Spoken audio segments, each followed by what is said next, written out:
nosso convidado é o nosso querido doutor Rubens Teixeira, que você sabe é doutor em economia, é uma pessoa bastante talentosa e bastante viajada. Exatamente por isso que eu vou conversar especificamente com ele hoje. Bom dia, doutor Rubens Teixeira. Bom dia, Fernando Sérgio. Bom dia aos queridos e queridas ouvintes da Super Rádio Tupi. Pois é, doutor Rubens. Hoje, na verdade, é quase que um bate-papo, mas é uma coisa que visa responder a preocupação de muitos ouvintes que têm mandado e-mails para cá, preocupados, porque parece que a humanidade não consegue deixar de ter guerra, né? Tivemos a guerra do Iraque, que lamentavelmente ceifou a vida de tanto de americanos quanto também de iraquianos, e agora países do Golfo Pérsico retiram seus embaixadores da Síria na expectativa de uma intervenção militar em função das atrocidades que lá estão acontecendo ou que acusam o governo de fazer essas atrocidades. Os Estados Unidos também retiraram seus embaixadores. E a pergunta que os ouvintes estão me mandando, eu transfiro para o senhor, que é uma pessoa que é viajada, uma pessoa que já esteve em vários países, não só nos Estados Unidos como também na Europa, e inclusive conhecendo alguns líderes políticos. Por que a humanidade não consegue deixar de ter guerra, doutor? Fernando, a guerra normalmente é um instrumento de manutenção da soberania de um país quando a diplomacia falha. Os países, em geral, eles têm seus aparatos de guerra e, por exemplo, no caso brasileiro e nos demais países do mundo, a violência é um monopólio do Estado, ou seja, o Estado ele possui um aparato muito grande, poder estatal, né, que são carros de combate, são helicópteros, aviões de guerra, navios, mísseis, enfim, armamentos de modo geral, que são para garantir a soberania de um país.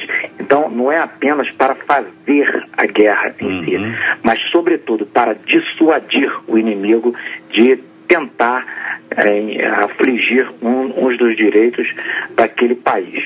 Então, os países, de modo geral, possuem suas forças armadas para proteger o seu território, proteger seus interesses. Agora, as razões das guerras são as mais variadas possíveis, né? No caso de uma guerra de defesa, um país, quando ele está sendo invadido, ele vai se defender. Quando um país ele tem os seus interesses afligidos por outro, numa situação qualquer, ele também vai lá e reage de alguma maneira para proteger seus direitos. A decisão de fazer uma guerra é uma decisão de cada Estado.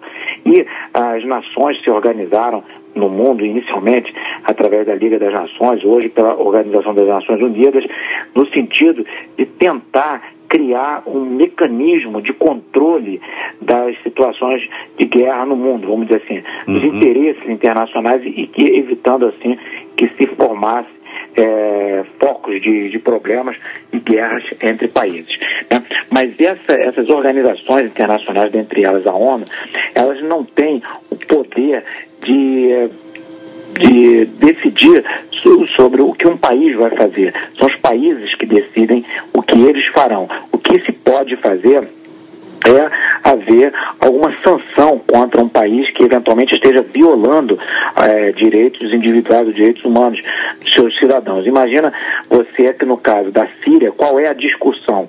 A discussão é exatamente o que se diz é que lá estão se violando direitos humanos, que as pessoas estão se matando indiscriminadamente no intuito de proteger o poder. Quer dizer, o ditador local, ele quer proteger a sua manutenção no poder e, para isso, ele está usando os instrumentos do Estado se defender contra seus próprios cidadãos.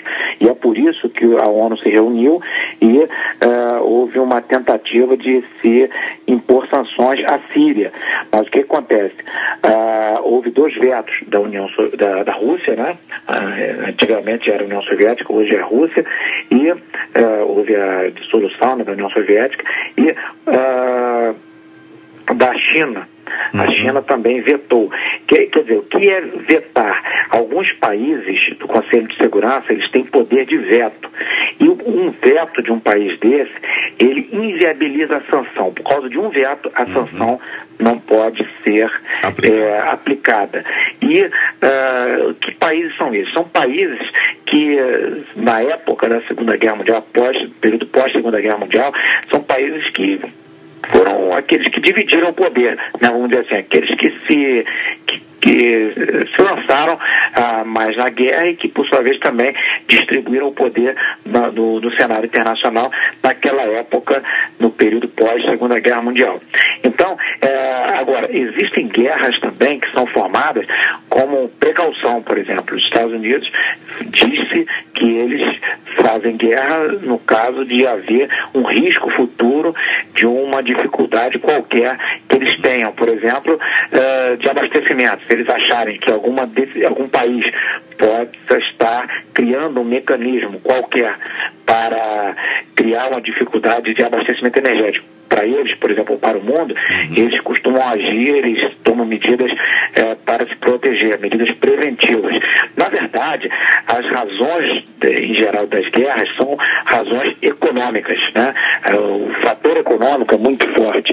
E o fator político de se manter no poder, como é o caso desses esforços que são feitos por ditadores, como no caso da Síria, do Gaddafi, que lutou muito até que foi preso e morto, isso aí são razões internas dos países que acabam os governos ditadores, para se manter no poder, eles se voltam contra aqueles que são seus opositores e até matam mesmo e causam tragédias.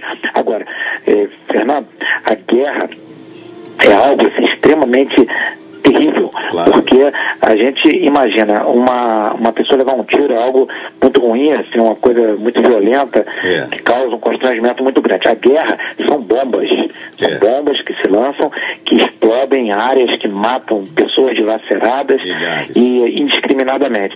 Então é algo assim muito terrível e a humanidade deveria encontrar caminhos mais inteligentes, menos nocivos aos próprios semelhantes, aos próprios homens e mulheres, do que o instrumento guerra, como é feito. É verdade, a gente fica com a frase de Pitágoras, né? Educai as crianças para que não seja necessário punir os adultos, né? É uma frase muito linda que vem desde a época da Grécia, 580 anos antes de Cristo, foi o nascimento dele, e até hoje permanece inteira, só que lamentavelmente os diversos países não têm sabido se autoeducarem, né? E a expectativa, a esperança, né, meu caro Dr. Rubens, é que o que está acontecendo são vários ditadores que estão perdendo o seu poder, né? E isso é importante para o nascimento da democracia, que pode não ser o mais perfeito dos regimes, mas seguramente é o mais avançado de que se tem notícia, não? Porque a democracia é baseada na vontade da maioria, né? E a liberdade de opinião, de convencimento, e as pessoas buscarem encontrar os caminhos melhores para a sua nação, para o seu grupo social, para o seu coletivo, vamos dizer assim, o seu grupo que faz parte, incluindo a nação. Então, o mundo agora, por conta da integração tecnológica, a internet, as pessoas recebem informações muito rápido, e isso fez com que países que viviam há muitos anos sob julgo de ditadores, eles descobriram que existe um mundo em que é possível as pessoas terem opiniões, defenderem seus interesses, compartilharem suas ideias com outras pessoas e serem contra, o direito de ser contra, de opinar contrariamente. Enfim, se descobriu que há uma liberdade disponível em muitos lugares e por que naqueles países não existiu. Então, esses países, muitos deles, são controlados por grupos, né, por ditadores, que misturam, às vezes, a questão política com a questão religiosa, impõem a religião que eles querem impor, ou inibe as pessoas terem suas religiões, suas opiniões.